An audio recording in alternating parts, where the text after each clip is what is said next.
1972'den beri ben Kadife Kale'de oturuyorum. Kadife Kale'de kesinlikle heyelan diye bir şey yoktur. Yalan söylüyorlar, yalan söylüyorlar, yalan söylüyorlar. Bak 10 senedir bizi hapsetmişler. 10 senedir sağımızdan, solumuzdan, önümüzden bak Yeşildere'ye gidemiyoruz Yeşilyurt'a. Bozyaka'ya gidemiyoruz. Çocuklarımız kaç kilometre oradan geliyorlar. İkiçeşmeli, Cici Park'a, Yapıcıoğlu'na okula gidiyor. Bu çocuklar hepsi ufacık. 4+4 çıktı. Bu çocuklar gidemiyor. Yağmurda perişan oldu. Bak 10 seneden beri bizi buraya hapsetmişler. Yolumuzu kapatmışlar. 10 seneden beri. Bak geçen sene belediyenin 3 tane kepçesi geldi. Burada yukarıda çalıştı. 2 gün 2 gece. Biz dedik ki bu yolu açacaklar. Yukarıdaki bütün toprağı getirdiler buraya, okulun önüne, üstüne yıktılar. Yıktılar. Ondan sonra ilk yarıda okulu kapattılar. Neymiş? O toprak kayacak. Yukarıdan toprağı getirdiler, oraya koydu.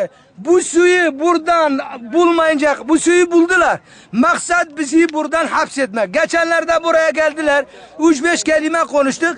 Bize dediler ki hala CHP'ye mi oy veriyorsun? Öbürü dedi ki hala AK Parti'ye mi oy vereceksin? Yani şimdi ne hakkı var? Biz hangi yüzyılda yaşıyoruz? 10 senedir bizi hapsettiler.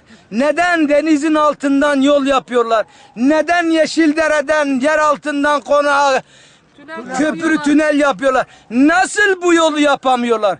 Bu yolu heyelan mı? Bize bir yol göstersinler. Bize bir yol versinler. Çoluğumuza, çocuğumuza servis versinler. Ya ne haklar? Cenab-ı Allah hakkımızı onlardan kabul etmesin. Biz onları Allah'a havale ediyoruz. Neden? Kürt olduğumuz için, bak Kürt vatandaşı olduğumuz için ben bunu üstüne basa basa söylüyorum. Maksat bizi yıldırmak, maksat buradan kendi kendimize geçmek. Buraya geliyorlar, ev tespit ediyorlar. İyi eve 100 milyon veriyorlar, 100 bin lira veriyorlar. En adi eve 70 bin veriyorlar. Maksat kötü olan ev sahibi parayı kabul etsin. İyi olan ev sahibi hakkını alamıyor, mağdur kalıyor, ortada kalıyor.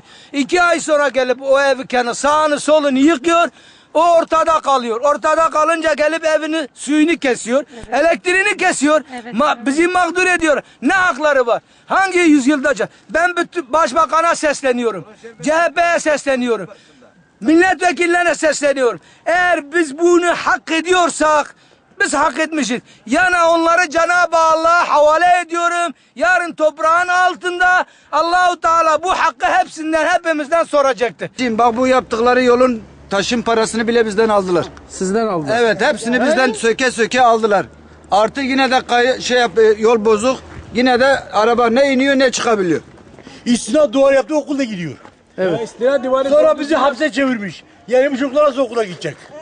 Kimisi Yaşar Paşa'da, kimisi burada nasıl okula gidecek?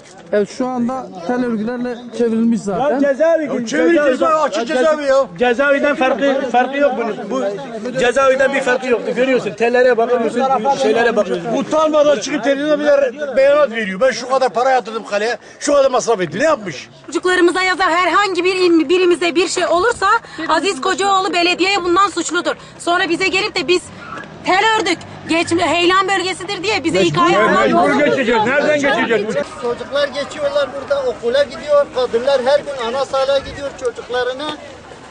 Aşı yapıyorlar, buradan geçmek zorundadır onlar. Abi, Gelin. abi, bak şu yukarıdan aşağı inen yol var, orası da şey oldu.